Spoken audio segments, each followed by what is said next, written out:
Hello and welcome to another episode of the T-Force LCS Rundown. This is Motgnarom, your host on episode 36, joined this week by Optmius Tom. There's me. Hello again, everybody. And a currently vacant in the bathroom, CredibleMushroom Russo. Hey Tom, how's it going? Great, Greg, how are you? That'd be great if he just had a wireless headset this entire time and he's the just button listening right now. Yeah, all of a sudden you just hear the flush. Oh. Well, we have an awesome episode lined up for you guys this week. Last week, for those of you who did get the chance to join us or listen in on the show via iTunes, Or Stitcher, that's right. We talked about all of the crazy roster swaps that have been happening. Particularly, we focused in last week on the North American scene. This week, we're going to transfer over the pond to Europe and also potentially look at the other regions, really probably Korea and China more than anything, if we have the time.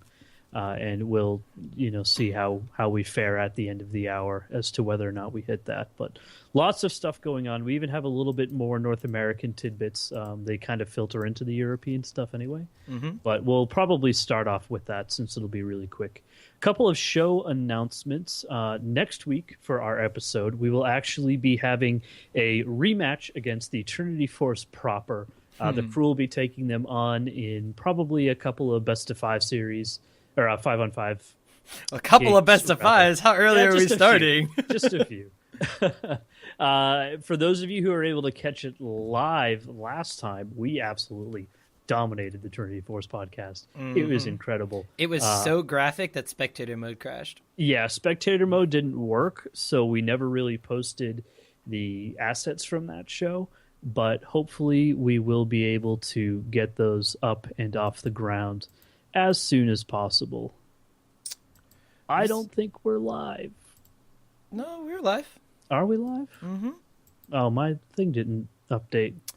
We're definitely live. I got the little live button. There's a video game high school ad that's playing that you can't we get are rid live. of. See, would it be the T-Force LCS rundown if there wasn't some sort of awesome technical difficulty? Well, you see, it's because we swapped it so now we could have actual moving video instead of still pictures of us picking our noses. Hopefully that's working properly. But I'm hosting the stream and you're hosting the call, so now you don't have the little OBS window to be like, are we live? Is it working? And that's why it was so it felt so weird. Sorry, I think I hear Greg coming. I think we do. See, this is why people listening out in podcast land, you have to join us every Sunday at 9 p.m. Eastern, shortly after that is, because we always do super fun technical difficulty and video work as Greg puts on his headphones. Here they come. He's putting them on slowly. Wait for it. There! Hey! Mushroom in the house! Well, Greg... we were just talking about our match against the T-Force proper next week in lieu of an episode. That'll be super fun and exciting. We'll actually really stream it this time. I don't know who will be shoutcasting that, since what we actually end up streaming is not one team's perspective, but it's actually shoutcasted. So definitely check us out next week for that. I wish you could turn into our perspectives, because we could always shoutcast our own match. What I think we could do, maybe what we'll do is we'll get somebody from each side to host on their personal channel and stream both perspectives, so you can kind of have all three going on if you really want to. That would be kind of cool. You get a 3-minute delay go and everything would be all synced up. It'd be a great thing to release as a bonus or something. Yeah, that would be had subscribers. Maybe we'll just record it local and then release it afterwards. Yeah. Mushroom in for the big play. Another special announcement for those of you living in Massachusetts, the benefit few, and the southern coast of New Hampshire. I have been working with a local business in Amesbury, Massachusetts. It's a cinema, pub, movie theater, restaurant business. And they're actually super excited about League of Legends as an esport and the production value that goes behind it. And the Trinity Force podcast and Stage 2 Cinemas are going to come together, and we're going to do viewing parties all next season. Nice. We're going to start off with a soft launch. The ESL Championship. I'm still finding out if we can do that because alcohol will be served, food will be served, and the events will be ticketed. But our big kickoff is going to be at the beginning of the spring split this upcoming, what does that start in, like March, April? January-ish. Really? That soon? It started that early last season. So soon. It started that early last season. Really? All-Stars was the end of April. Are we coming up on our 1-year anniversary? We are. I think we are. Yeah. Man, times have changed. I'm pretty pumped for the new split. I mean, nothing energizes me like Worlds. It's so it's like a coming to Jesus moment. I mean, as a League of Legends fan, I could get bored of watching the same LCS matches, like maybe toward the end of the split. Actually. But then once you hit Worlds, all the new teams, all the new styles, the way the finals played out, so good. I kind of get burnt out by Worlds a little bit because it's so much. Really? I like my little bite-sized pieces of League that happen throughout the week. But now I'll be able to watch them, beer in hand, having delicious food at Stage 2. It's going to be great. I will be releasing more details as the event kind of evolves and really comes together. But if you're living in the area, feel free to contact the show. I'll get you the details. I'll get you on the list. We'll have an awesome time. So with that, let's hop right into the discussion for this week. So as I mentioned earlier, we're going to be talking about European roster swaps. And where do we really want to start off with this one? Which team do we want to hit first? I think the biggest one has definitely been, or at least the biggest hype around it has honestly been Millennium, even though they got relegated. Yes. No, I'm really excited about Millennium because I feel like out of all of the teams, just in terms of what they're really gaining, I feel like Millennium's making the most aggressive moves to be a team that can really contend in the upcoming split. So to bring everybody up to speed, we had 2 positions vacate. Kerp in mid lane left, and Cottonex in the jungle left as well. They picked up Ryu from KT Bullets, Korean player, and Horu from SKT1. So 2 massive pickups for Millennium. They also got a new coach, Dagaby. I don't know too much about him. Dagaby was like I don't want to get this wrong. He was I believe an old French player. Man, I'm gonna have to double check my facts right now because I want to say he played for a French team before, but I'm not 100% sure. It was Millennium. Okay, thank you very much, Esportspedia. He was a player for the Millennium League of Legends team, probably like a year, almost a year and a half ago at this point. Was he doing anything in the meantime? As far as I'm concerned, I'm not 100% sure. A lot of the French community, though, is really active in, just the community itself and in shoutcasting. That's where Hercubot's gone, and he does a lot of shoutcasting. You've seen Yellowstar, over the break, do, a ton of fan meetups and a ton of interviews and stuff in the French community. So, once you're a player over there, you kind of don't leave Schleia, even. He's trying to requalify on the team Sparta, but he's also doing a lot of interactive streaming. They have the O Gaming channel with Chips and Noir and stuff like that. So a lot of big love for League of Legends in the French community itself. So seeing another player kind of come back and step into a coaching role might be pretty good. Because Millennium, last time I checked, the only coach they had was Dreams, who was the YouTube guy who tried to be funny, but kind of came across as a jerk. So I'm kind of glad they had a coach, especially because the last one they also had was Aranea, and then he kind of didn't really get along because he got kicked from the team. So yeah. So as of right now, Cottonex and Kerp still are free agents. They haven't made any moves to any other teams. So it'll be interesting to see. But I'm really excited for this roster. I think Millennium had some really good games in there, and they made I'm really surprised they got relegated. I'm still surprised they got relegated. Really? Because I wasn't at all. Millennium was like the European CLG because they came into the split and they were really good and they were doing extremely well. And then I don't know if they got complacent. They couldn't really change their 1 team style, which is something that CLG had been able to change and adapt with, and Millennium just got figured out. They were running pick compositions. That was really all they could do, and when you played around it with vision like Fnatic, or you played it better like Fnatic, or you played a team fight or something that just did not let a pick comp pick people off, Millennium didn't know what to do, and they fell down and they got relegated. And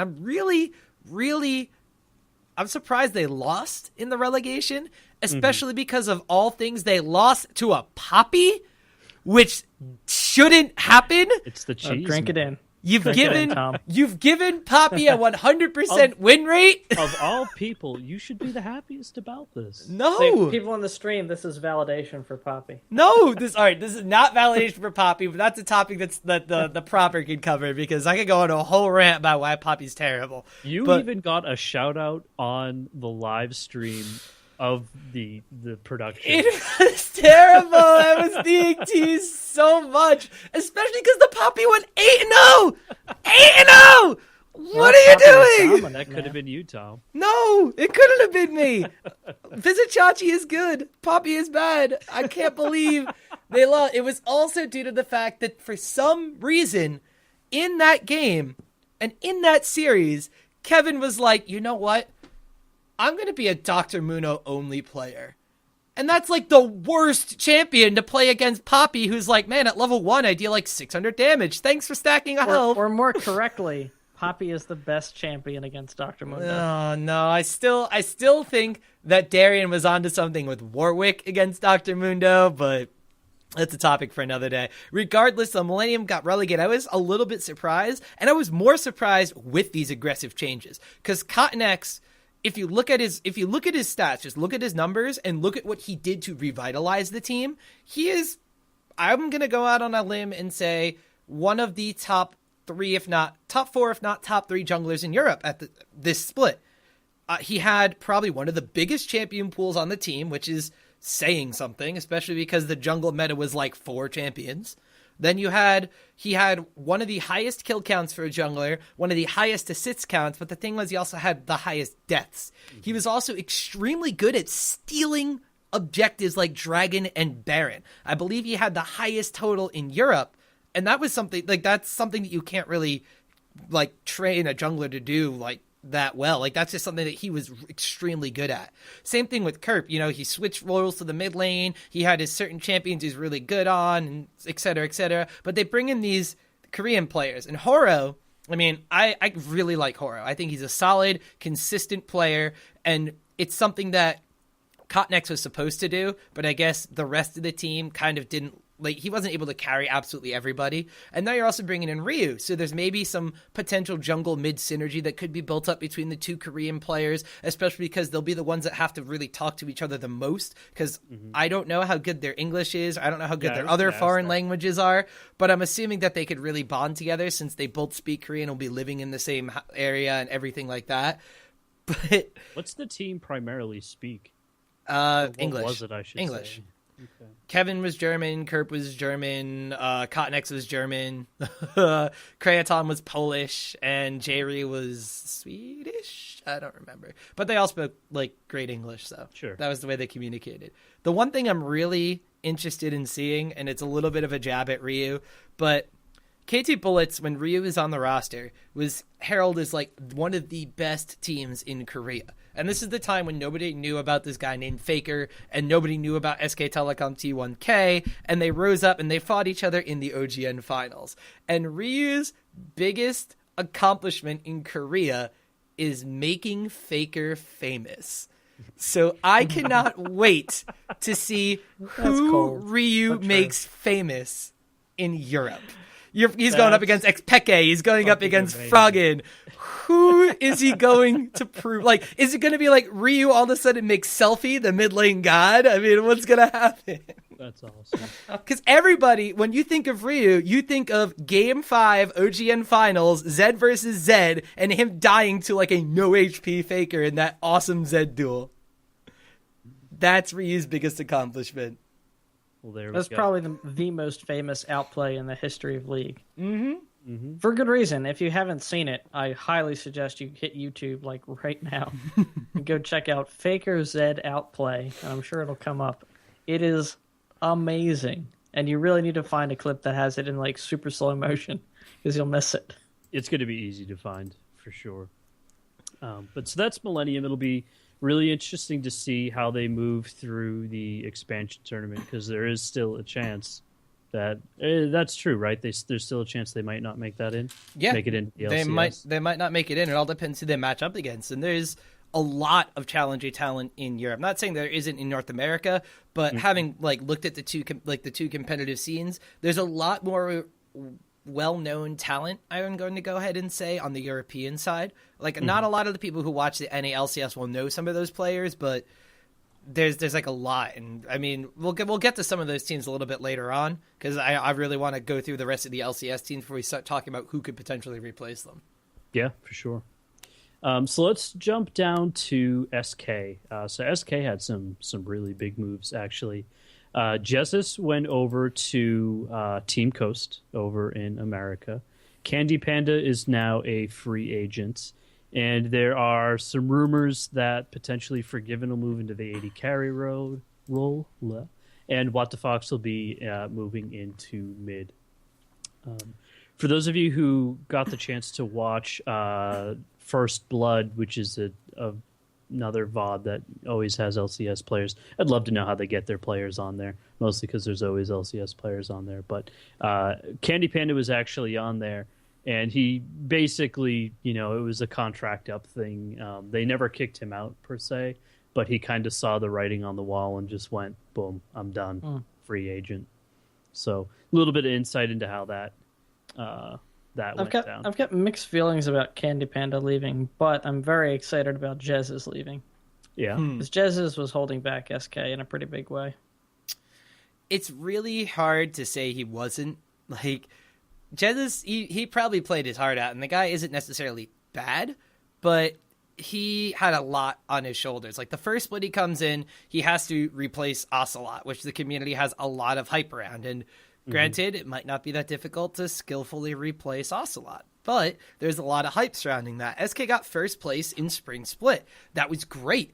That made the hype go even higher up. So when SK came into Summer Split and wasn't doing so well, and Jesus was getting banned out with his champion pool, and it kind of showed that he had, like, when Nidalee was nerfed, when Orianna was taken away, he couldn't play Assassins. Maybe he could play a Syndra. Maybe he could play something else. Like, his Ziggs was all right, but they're not playmaking champions. He would sit in his lane and farm, and it was really kind of like, I'll group up with the team and let Candy and Freddy do their things.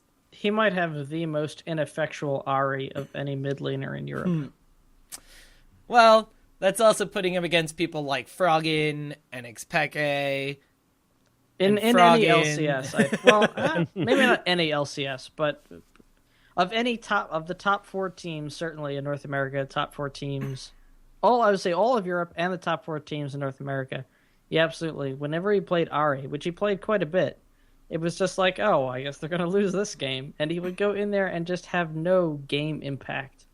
That's the thing. He would play Ahri, which normally you would see a mid laner, like at level 6, you have your ultimate, you roam around, you try to get something going, you want to influence the other lanes. His playstyle was, I'm in mid lane. I'm going to farm up to like 200 CS and then move around with the team while Freddy and Candy Panda do their thing.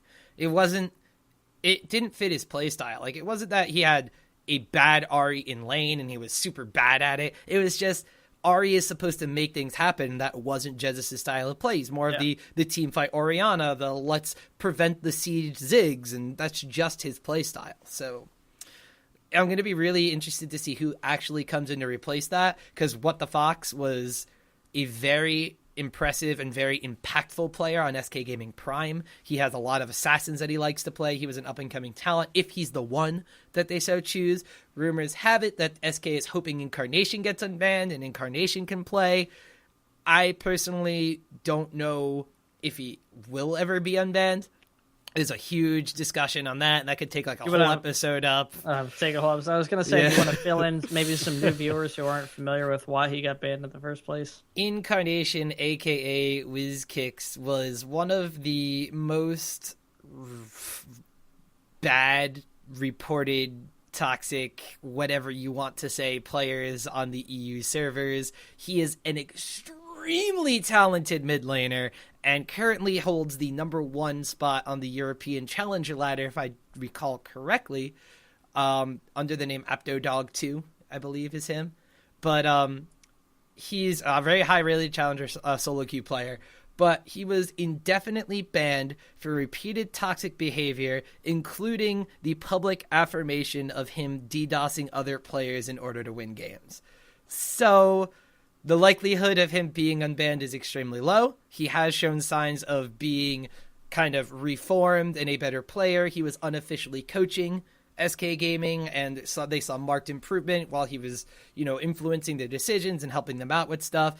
If he gets put on the team and if he is turned over a new leaf, so to speak, SK will be scary because this is the complete opposite player of Jesus. Him and What the Fox both. Like, What the Fox is kind of like a smaller version of what Incarnation could do, so I could see them picking him up for a mid lane role, but still, it's like night and day when you compare the Jesus to one of their new mid lane options. How do we feel about the Candy Panda situation? I like Candy Panda. I like Candy Panda too. I really hope he finds another team that'll let him play, because I still think he's a solid player. He may not be the most flashy AD carry, but he's somebody you can rely on, and once in the blue moon will be able to carry a game for you on something like a Vayne or a Kog'Maw. He plays hyper carries really well, and he knows his role in that respective kind of team play. But as far as who they're going to be bringing onto the team, Forgiven, if they play Forgiven, will be a really interesting acquisition, because if Forgiven, Incarnation, Freddy, and Svenskeren are on the same team, in the community, all 4 of those players have a very high reputation of being bad-mouthed, toxic players. So, do we have to look any further than what Svenskeren did at Worlds to kind of prove that a little bit? SK's the new bad boys of Europe. Candy Panda did confirm more or less on First Blood that those were going to be the 2. Those were definitely the front runners. He didn't obviously come out and say, yes, those are the people they are picking. But he did, more or less say that those are the people they're looking at most seriously right now. Yeah, skill-wise, so my big takeaway for Worlds, and I didn't get a chance to say it on the actual World show because I was in Vegas watching the finals. I think the number one thing that teams have to do, and White proved it, is you need a 5-threat team in order to have any serious shot at beating the Koreans in the finals, or even getting to the finals against the Koreans. You need to have a 5-threat team. That's where Royal Club fell a bit short. They had a weak point, a player that was not a legit threat. Maybe a solid player, but not someone that you could look to carry a game. Every player on White can carry a game. Looper, outstanding mid lane. Dandy, outstanding in the jungle. Mata, probably the best Janna I have ever seen, as seriously making plays, deserve the MVP 100%. Every player they have is dangerous in all their positions. I think an issue with a lot of the American and European teams, certainly the European teams, is that they've got maybe 1, 2, possibly even 3 threats, but then there's 2 just forgettable players, or not forgettable, but solid players that can't break out and be superstars in a game if the team needs it. And unless you've got that in every single position, you might as well just be playing baseball because you're not going to Worlds. Well, and I think what definitely, kind of emphasizes that point is the amount of movement we're seeing. A lot of players are leaving to go find other teams, and a lot of people are getting kicked off because their contracts are expired. I think this is something that's definitely recognized, and if you're going to be the number 1 world team, you have to have 5 amazing players. I'd be very surprised if a mediocre player won the world championship. Speaking of being surprised about mediocre players, I'm really surprised that SK Gaming kept N-rated. I believe, I don't know if there was a note from the actual VOD of whatchamacallit, First Blood, that there was really that it was kind of between who can replace Candy Panda and Rated, and they looked at the available talent and realized that AD carries were easier to pick up than support players were. Yep. And Rated has always been surprisingly mediocre. I mean, he used to have a really strong Leona. He used to have he doesn't play Thresh that much. If he plays it, it's not that great. He'll fall back on things like Sona and Kale, which are kind of weird, and like they're these one-trick pony kind of things, or things that will work with a specific team comp, but if they don't get that team comp, then it's kind of like, well, what's that champion doing here? So it's kind of weird to me that like they're looking at replacing all these different positions, and like arguably one of their weakest positions, maybe besides mid lane, is the one that they're not replacing, which is Crepo. Could have been. It could have been Crepo. Maybe they're in the bid race for Reckless. They're throwing down the 15K. Actually, maybe. Maybe. I don't know, man. I think if that's, I guess, as good a segue as ever. Let's go ahead and just move on to Fnatic, because there's really only that one point. Reckless has been receiving so many offers for different teams, but he's in a contract that he's basically come out and said $15,000. That's what it takes to buy myself out of my contract and go to a different team. And what do you guys think about this? Do you think this is actually him saying, like, yes, I want to go to a different team, but I can't? Or is this him just saying, if you're really going to come and bother me about this, here's what it's going to take? I think going public with it indicates that he's looking to leave. If it was just, you need this much to even talk to me, that could be put out through back channels or sent directly to team managers. I think the fact that he's airing it out in public and making it known the conditions for him leaving is trying to generate interest in that happening. Sure. So to me, that's a signal that he's got a foot out the door.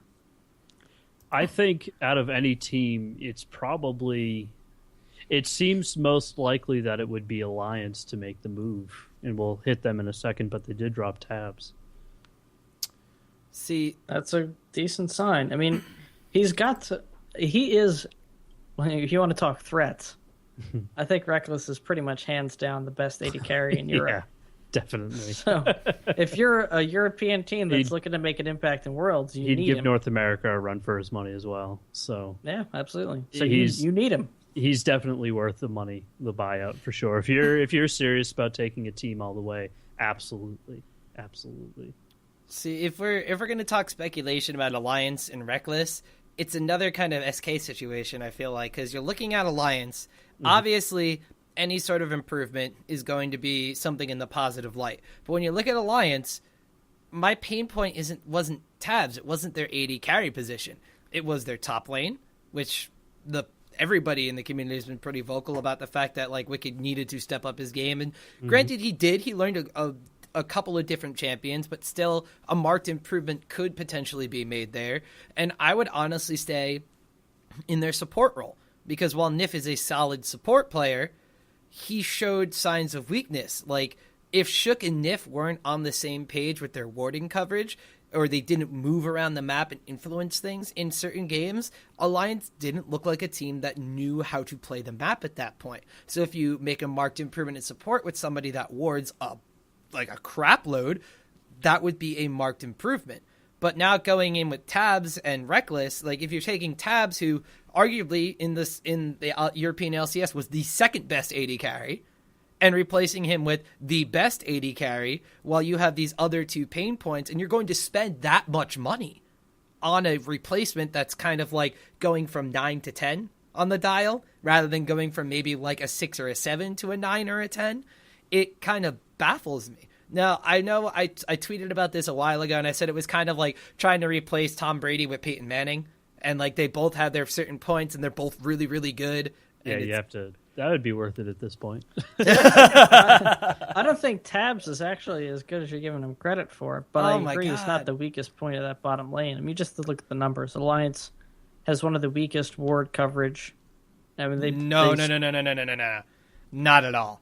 No. Nobody warded less than SK Gaming.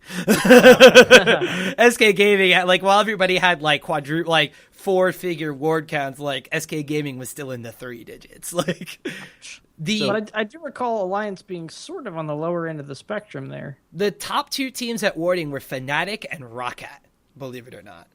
And that's going to be one of those things where I was like, if you're going to buy out Reckless has played with Yellowstar.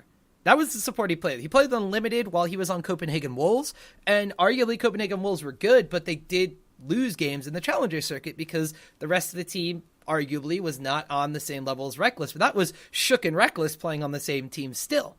They looked unbeatable, but they did lose some games, and they lost some tournaments, and that was just what happened. Now you're going to put him on a team where he's been playing with Yellowstar for about the past year or so, and Yellowstar, hard to argue that Yellowstar's not one of the best support players in Europe. He wards probably the most. At like the number was like astronomical. In the games that Fnatic played, like he had like 400 something wards placed. And that was in 6 games in the group stage. Yeah, it's incredible. It's insane the amount of ward coverage that he put down. Now you're going to put him with somebody who's struggled at ward coverage and struggled with communication with the jungler. Like, Reckless is still going to be an improvement regardless, but I don't think he's going to ridiculously carry Alliance like everybody is hyping it up to be. So basically what you're trying to say is... Buy out Yellowstar and Reckless. Crepo, Reckless, the dream. I would like the Crepless lane on Alliance. That'd be pretty badass. They have been streaming together. That's going to be. The Crepless? Yeah. The Repo? Repo. I like it. Repo. Yeah, I like that. But at that point, you're getting scarily close to their old roster. CLG UM5 stream. So Tom, let me ask Tom a question. If you could drop Wicked for anybody, who would you like to see up there in the top lane? The only person you could realistically get an Alliance. The next split. No, the only person in Europe, like not even looking outside of Europe, the only upgrade to Wicked, probably in my mind, that can hold his own and has been shown to be able to carry games to form that 5-threat team has been Freddy. I was really against Freddy, thinking his style was kind of boring, thinking he was like average at best. But after looking at his performance at Worlds, where he was carrying a team with a substitute that shot itself in the foot with so many other glaring issues, and he was still able to be that good at Worlds, I got to give him the title as probably one of the best top laners in Europe. If you place him on Alliance, you get Reckless, and you bring in Yellowstar, that's a world-class team right there. You do have... That is me punching your ticket on the Freddy hype train. You're a little late, but you do have Freddy hype train. Yeah. You do have Zazus and Kuban open. I'm really surprised, Tom. I'm just saying they're open. I'm not saying they're good. Yeah, I wouldn't drop them. I'm surprised, Tom. You had a perfect opportunity to plug your boy there. Oh man, the top lane. How Roccat has now moved overpowered to top lane and are potentially going to pick up Nuke Duck if he gets unbanned. Mm-hmm. So there's your dream team. How do you feel about overpower the top Roccat lane? Go to the top. Let's put it this way. Mordekaiser is a split-pushing champion, and top lane has been known to be a split-push lane. Let's go for more overpower Mordekaiser 2015. You know what's going to happen? First game, Overpower's going to pick Poppy.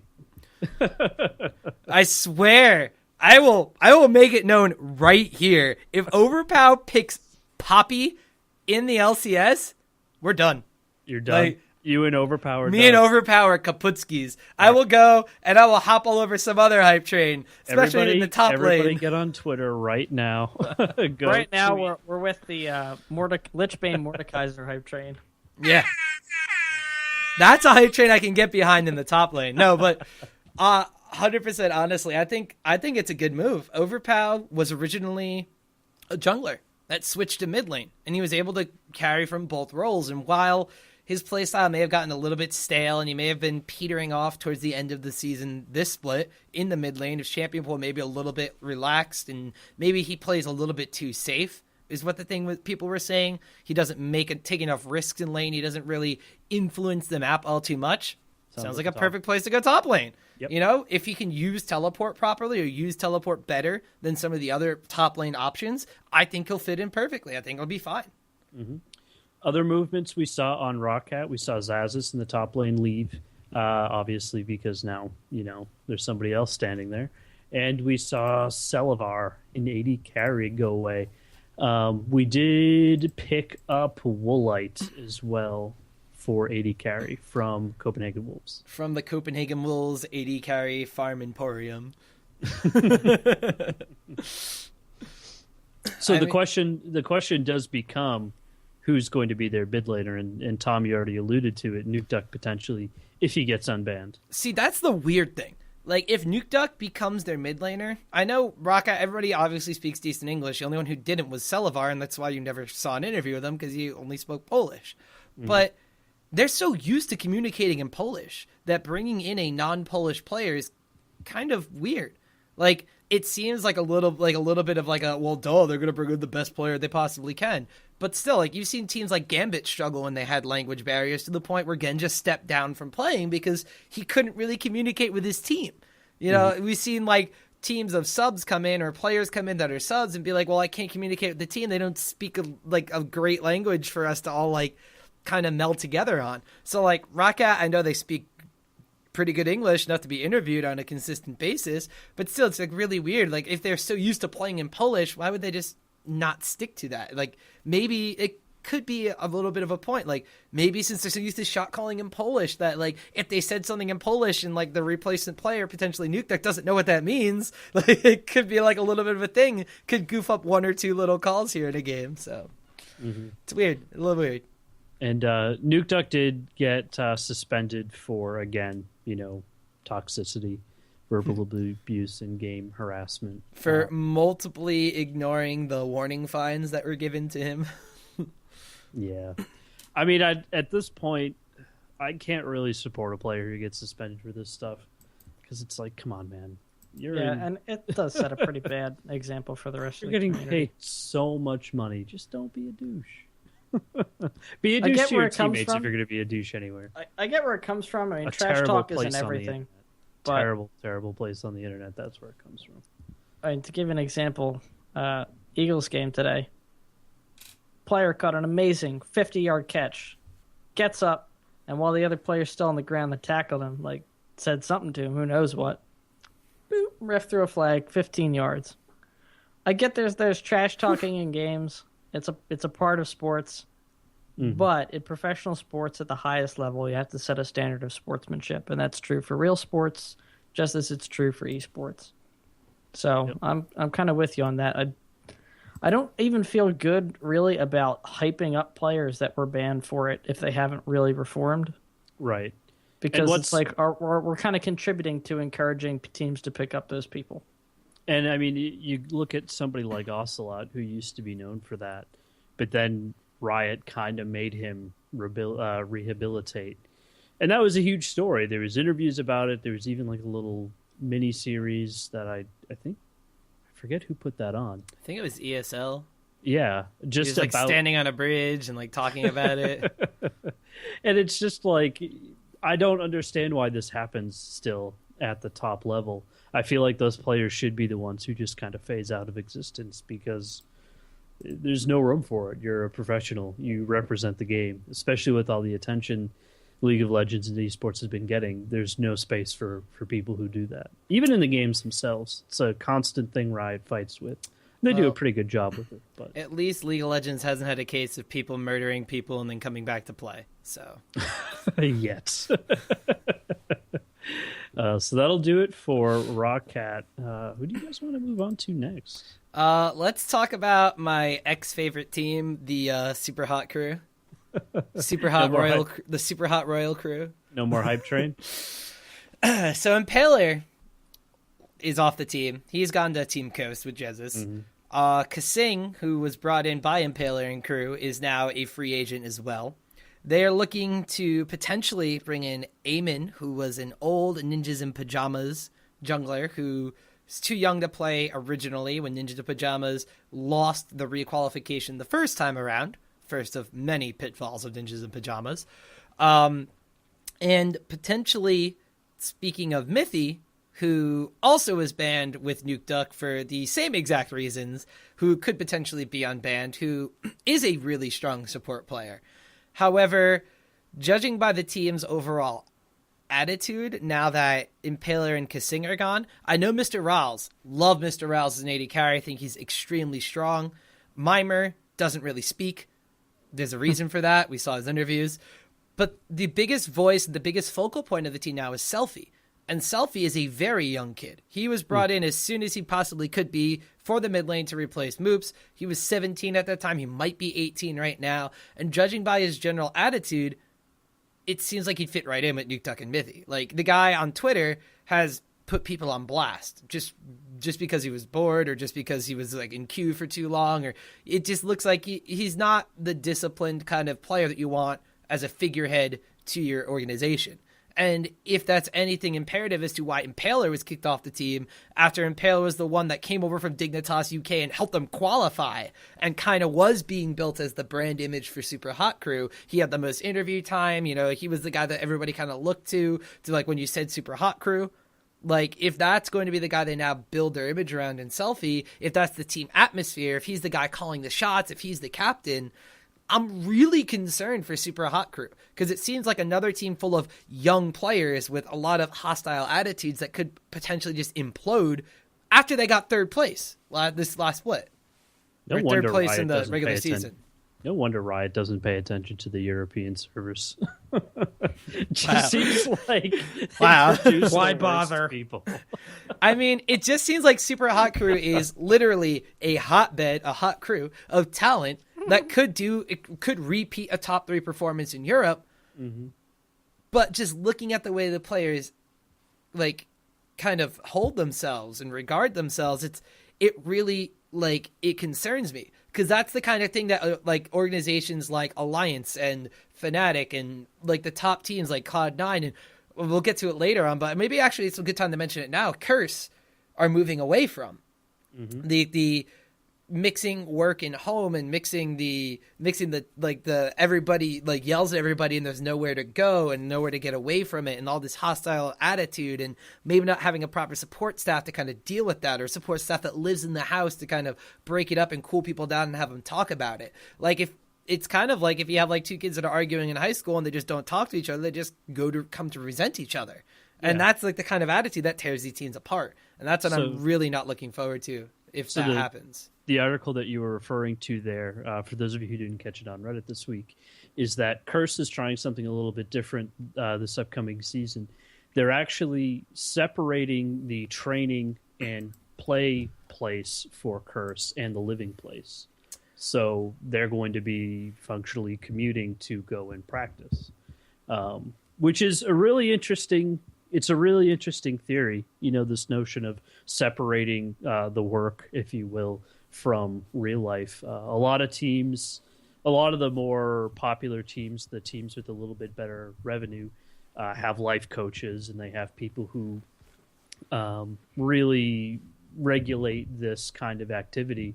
But this is something new that we really haven't seen too much for these teams that kind of have these super houses. And as much as I dislike Curse, they are, innovators in League of Legends for sure. Not necessarily in strategy, but in the back end management.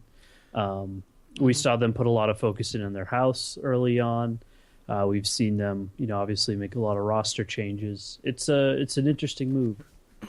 One of the things too is this is like the throwback to the old Korean StarCraft Brood War team philosophy, where a lot of their practice rooms were at the mall where the stadium was located. Like, I remember there was a specific show. It was everybody's going to judge me for this one now, but there was a reality TV series that was produced in Korea where they followed one of the K-pop stars that was a huge fan of Brood War. His name was Hyungjun. He was of SS501, and he wanted to be a StarCraft player, or he wanted to attempt to play in like a StarCraft qualification tournament.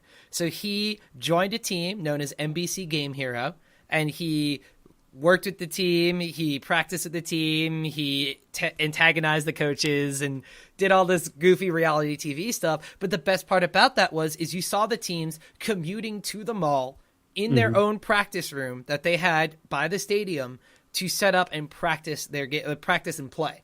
Obviously, you could go home and you could still practice at the house, but they were there at the mall for like however many hours a day they were practicing. And then they would come back to their apartment, eat as a team, hang out, talk, had the opportunity to play if they wanted to, but they did not work and live in the same exact environment. So having that separation meant that, like, if you had anything that happened at the office, like, you dealt with it at the office. When you came home, that was family time. Like, that was team time. That was bonding. That was getting to know each other. That was watching your K-dramas. That was doing whatever you wanted to do outside of playing the game. And while the Korean teens, the perception in the community is like, these guys play like 29 hours a day in a 24-hour day. How do they do that? Like, the precedent was set that you separate your work and play, and it evolved from there. So having Curse come in and do this, having Alliance having stepped out and said that they kind of wanted to do the same thing in interviews or Reddit or tweets or whatever it was. I remember Froggen saying something along the same lines of getting 2 different apartments or something like that. Mm-hmm. But kind of having this thing where, like, animosity is resolved rather than let grown and develop into kicking people off the team kind of deal is extremely huge. And it's something that even when Scar was just recently announced as CLG's head coach, spoiler alert, surprise, Scar's CLG coach. All the transitions today. In his interview, he said that he wants to build that team family environment. And for CLG, that's something that was completely missing. You listen to the players, you see, like, we never really were friends. We didn't hang out with each other. We didn't do anything. Scar is saying you have to eat with the team. There's going to be team activities. There's going to be things that we do together. If you don't want to be a part of that, then we'll try out to replace you. Like, that's just the thing. Like, if Double's favorite sport. What's Double's favorite sport? Golf. Because he can keep the ball to himself. I thought that... Oh, that was... Moving on.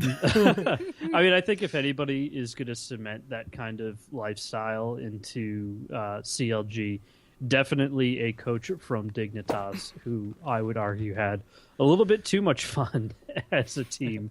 Maybe could have spent a little bit more time practicing. That's the kind of atmosphere that I think worked early on for Dignitas. You become a really close family. I mean, you would watch this pregame. What do they call those? Like the little pregame shots that they always had going on. They had a name for them. No, they had a special name. Whatever it was. You'd always see them, like, singing together and always laughing. Oh, the listen-ins, yeah. Yeah, those. And I mean, that's an awesome atmosphere to do really well, because at the end of the day, you're all friends and you can kind of take a step back from League and refocus yourself and then come back into the next. In the long run, it really didn't work out for them because Dignitas ended up doing terribly. But hopefully Scar will be able to take this over into CLG and make it a little bit more of a thing. Well, that's one of the things. I look forward to the team activity where they have a race, and at one point, Doublelift gets in a litter, and the other 4 of them literally carry him across the finish.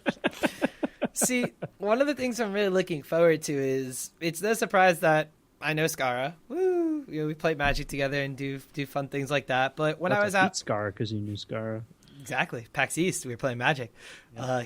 I beat him. He's bad. But anyway, regardless of Scara's skill at other games, I actually got a chance to, hang out at the Dignitas house when I was in LA before I went to Korea, and some of the players are still there. It was Scara, Crumbs, Kiwi Kid, Zion, like everybody except for Cutie Pie was there.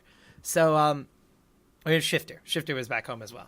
But, like, we went to the house and they had board games, they had Magic cards, they hooked up a GameCube. Like, people would come over and they would, like, I know obviously they weren't playing because it was during, like, the Worlds and they weren't playing, but they interacted like they were friends. Whereas, like, you look at, like, all the drama that went down on CLG between, like, Link and Dexter and, like, their awkward forced vlogs together to kind of try to show that they liked each other or something, and it just, like, the camaraderie wasn't there. And that's one of the biggest things, and that's one of the things that even Tabs had posted on his Ask FM when he was released from Alliance or left Alliance or however that went down, was he was like, I think it's fine because I never really got along with anybody. Like, that's the kind of atmosphere that breeds things that make you lose to a Brazilian team at Worlds.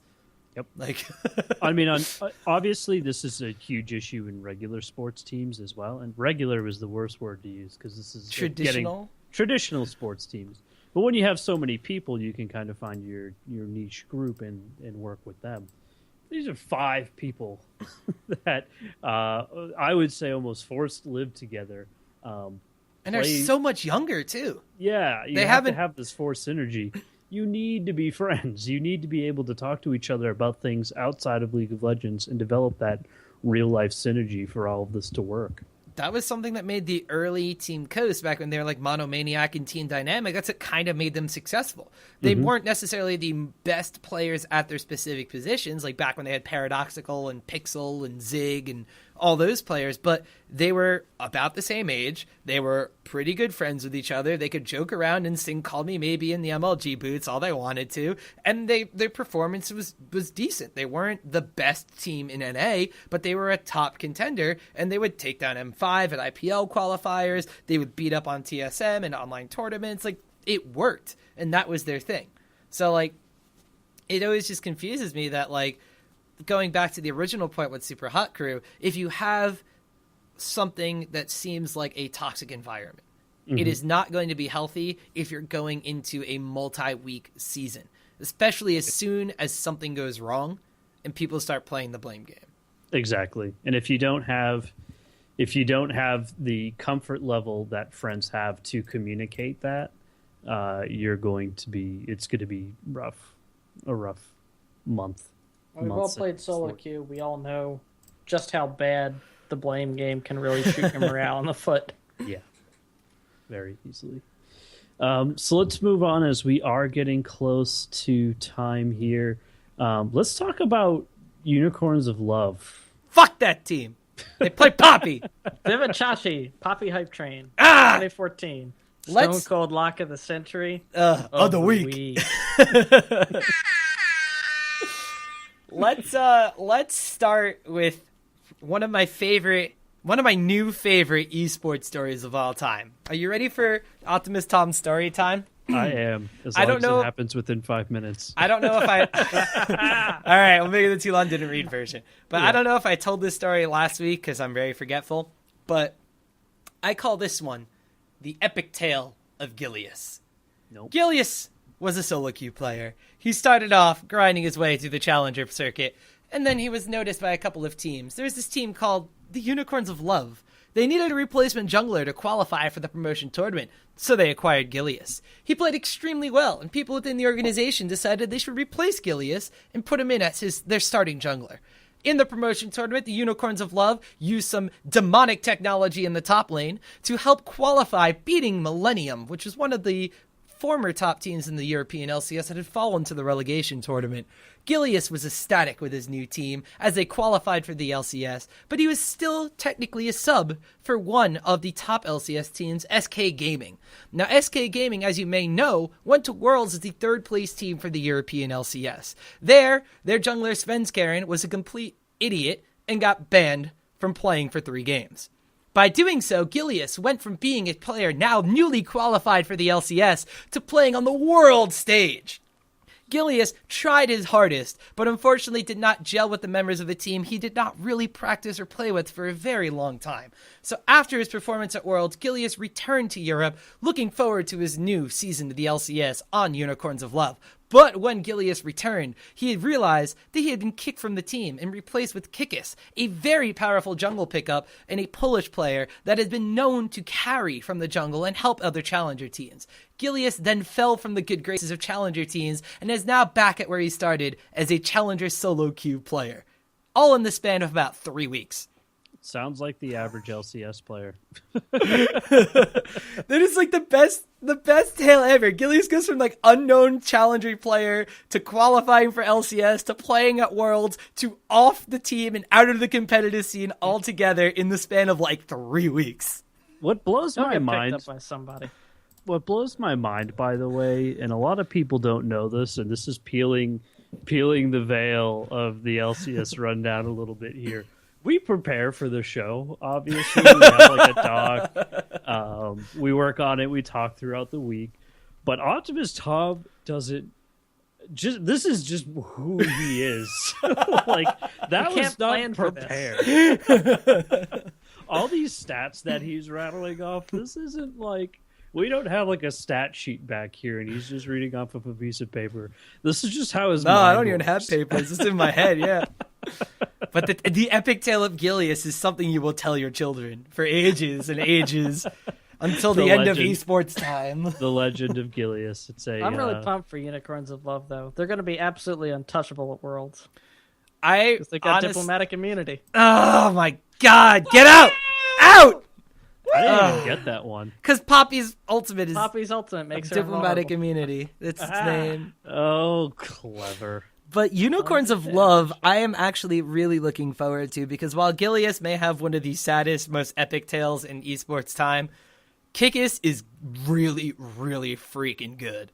Like, Kikis has been floating around the scene since he was like 15 or 16, playing on multiple Polish teams, including the team that would become Roccat. He played for SK Gaming Prime, was one of the big carriers on that team with What the Fox. And now you put him on a team with Power of Evil. You put him on a team with Vizicachi. Like, Unicorns of Love, their biggest strength was each individual lane showed that when they came back from a deficit against Millennium, they respectively carried a game.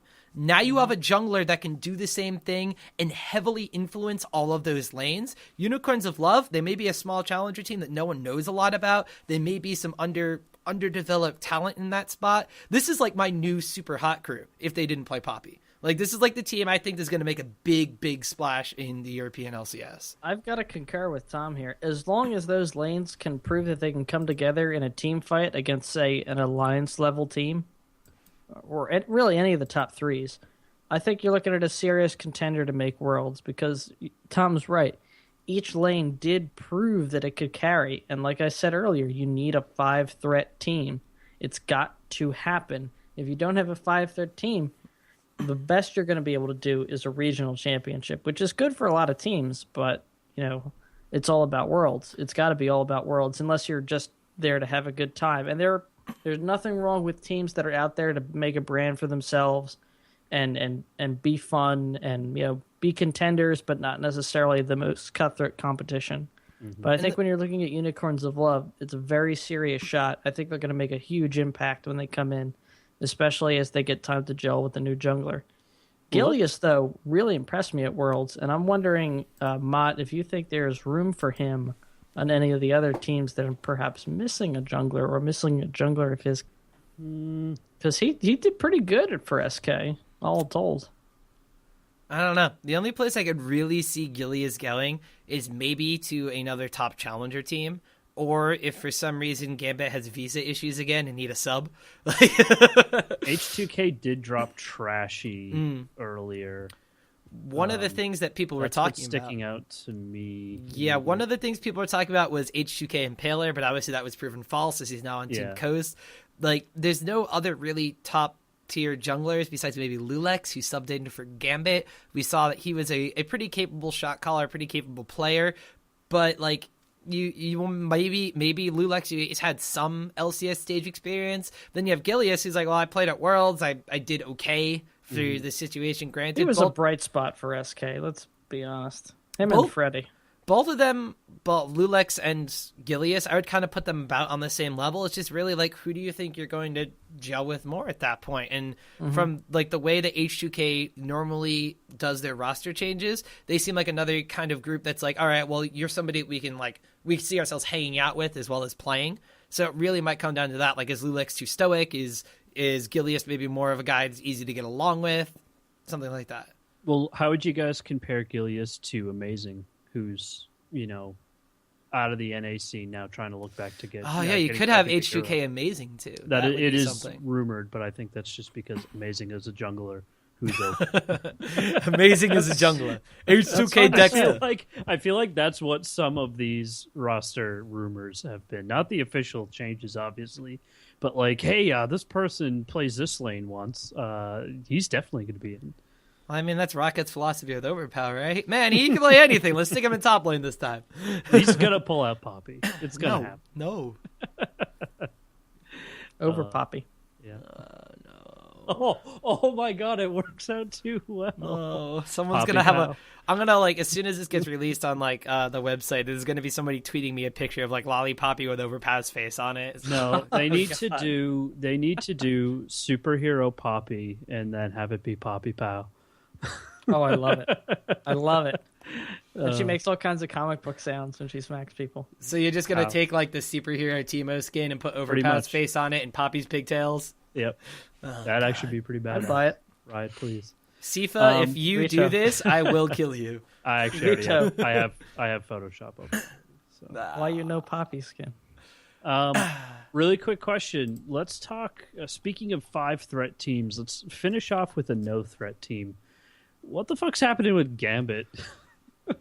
So like Gambit... I haven't been following the rumors for them too much. I haven't really seen too much, but on Esportspedia, it's just Alex Ish rumored for top lane, Forgiven, all these people, all of the roles, all open. Well, right now for Gambit, they had Chris Lund, who tried out during their promotion tournament run, and it was extremely successful. I thought they looked pretty solid with Chris Lund, which was pretty cool because Chris Lund was like a above average at best challenger team AD carry when I last saw him in the challenger circuit.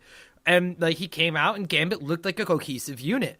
So when Kuban leaves the team now, or is kicked from the team or whatever happened, he's a free agent, that kind of confused me. I was like, Gambit looked like they were working on their synergy, and they looked like they were pretty good to at least be like a middle of the pack LCS team. And now Kuban's gone.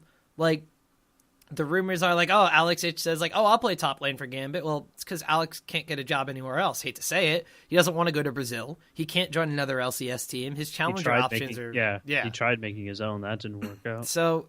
Alex's options are extremely limited. If he comes back to playing for Gambit and plays top lane, I'm a little, like, there's a big question mark in my mind because he went back to mid lane after playing top lane, and top lane, his performance is a little bit questionable. Like, he played a lot of top lane mages that were mid lane picks and then Lee Sin, and that was his top lane roles. So, like, I don't think that's what Gambit's really going to be looking for, but the other options they have floating around are all the people that Gambit and Ninjas in Pajamas keep cycling through. Like, every single role, the same exact thing. Like, question is like, oh, is Gambit going to add Cabashard? Like, he subbed for them. He was playing on NIPs. Cabashard the pick, and Cabashard's not that impressive. Like, the top lane talent is, like, drying up when it comes to, like, the challenger scene. The biggest one could have been, like, oh, are they going to pick up, like, Odwamne or Vizicachi? Well, Vizicachi qualified, and Odwamne is going to play through the promotion tournament. I can maybe see them picking up Odwamne if H2K for some reason doesn't qualify, but those chances are slim to none, I think. Are there any teams that we've seen in the challenger side of Europe that are looking to be in the expansion tournament? Anybody of note, at least? Well, there's H2K, there's Millennium, because Millennium's been knocked down into there. Yeah. You have the other teams that failed to qualify. SK Prime actually disbanded, so their slot's going to be given up to somebody else from the Ranked 5's ladder. Who is the other team that was beaten? I completely forget right now. The Copenhagen Wolves. Copenhagen Wolves beat H2K, SK Prime, and then Unicorns of Love qualified. So Millennium is in there, and we all have the hype around Millennium. I think they are going to requalify. I think H2K is going to requalify. You have Gamers too, which everybody loves Ocelot, everybody loves Co, everybody loves the people on that team. Please do not let them qualify for the LCS because I cannot sit through 60-minute games every single week. Like, those will be your teams to cover. Like Gamers 2, that's going to be like, those are that's the way they play. They just play until Ocelot gets so much farm and kills he can actually make an impact on the game. That's what Gamers 2 does. They play safe and slow, and that's Gamers 2. At least that was Gamers 2 before Ku is like a member of the team. I haven't seen them play since because there hasn't been that many tournaments going on or that many live streams, that many other things going on. But other than that, like there's all these different teams that are floating around. And of course, the European side is always a little bit weird because you have a mix from the European West and European Northeast. And the European West teams are normally a little bit better. And the teams that are on there, the 3 big ones, Gamers 2, H2K, and Millennium, seem to be the ones that are leaps and bounds ahead of the rest of the teams right now. That's about it. Like if H2K and Millennium do not qualify for the LCS, it'll be some sleeper team that it's flying under the radar right now. All right. Well, I'm pumped. I can't wait for the expansion tournament coming up. It's going to be a ton of league, but that's never a bad thing. I'm interested to find more teams to fall in love with. Yeah, some fresh blood would be nice. I'm just hoping that we don't see a major drop-off in a major separation that's just now exaggerated because there are more teams to be beaten. I'm hoping to see some really good competitive teams, even if they don't get all the way to the top and become number one. I'm fine with that.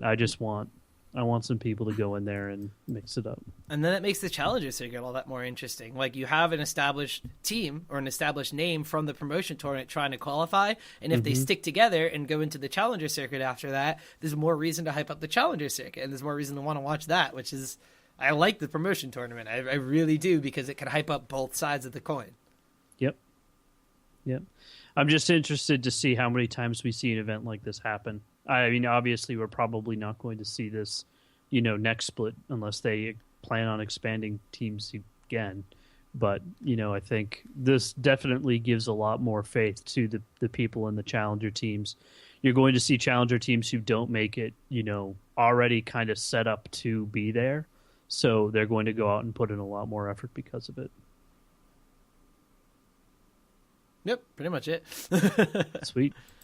All right, guys. Well, that is it for this episode. Again, next week we won't have a conventional episode as much as we will in normal weeks. We're going to be playing against the T-Force proper and some straight-up League of Legends. That will be on the channel, so feel free to join us. Don't have a start time yet. I imagine it's going to be earlier than normal, perhaps around 8 p.m. rather, Eastern. But we'll have to get some confirmation from that. Keep an eye on Twitter. You'll see that come out fairly soon, I'm sure. I'm excited. I hope we do another theme matchup so I can be queen of the Freljord. I want to see like a legit matchup. We did that. We did a legit matchup where we all were playing. Well, it was a legit matchup where we all were not playing our main roles. So not a legit matchup. And then, you're trying to say. Well, let's put it this way: when we go down. Like, let's look at the proper really quickly, because I'm pretty sure everybody on the proper plays support, so they'll never be able to play their main roles. And then there's Pwn, who plays like top lane Yi.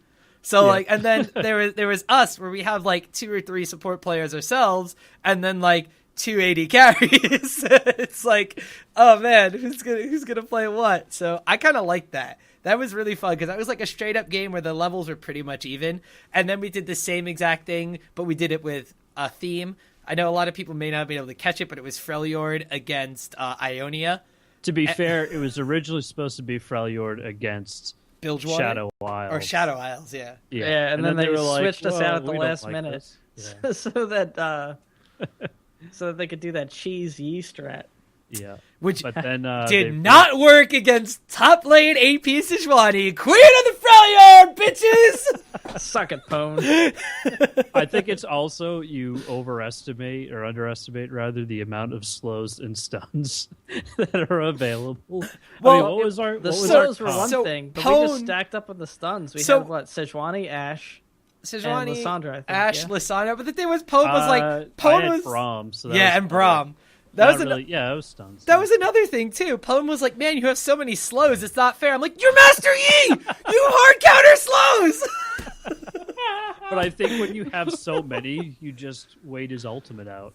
Oh my god, it was a good time, and as pumped up as we are, you guys should probably not miss that. So definitely pay attention. I know this is going to drop like in the middle of the week, so you probably might hear about it already, but if you haven't, it's your wake-up call to go to the Twitters and look at the Trinity Force Podcast Twitter, our own Twitters, which are always on the website and always below our faces on stream.trinityforcepodcast.com. Ooh, man. See, that's a proper send-off.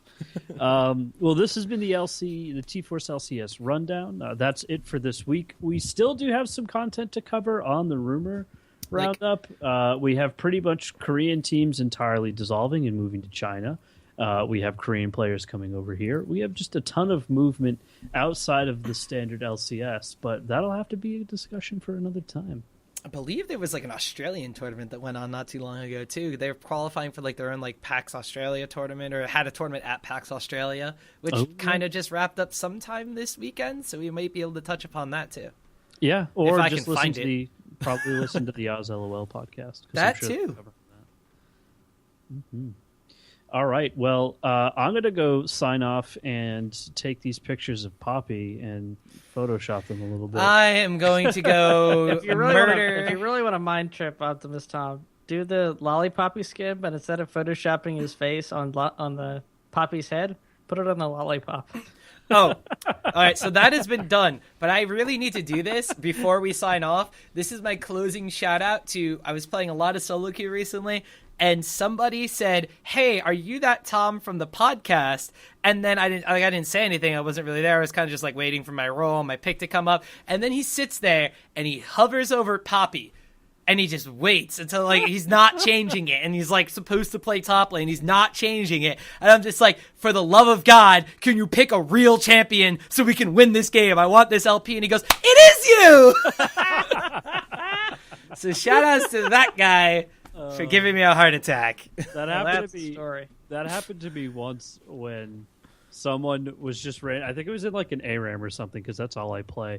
Was just like, so what was it like meeting Skara? And then didn't talk to me for the rest of the game. And I was just like, what the fuck, man? All right. Well, with that boasting of celebrity, that is it for the show. I can't end the show, which is the awkward part. Oh, well, that's my job this week, isn't it? I have to end the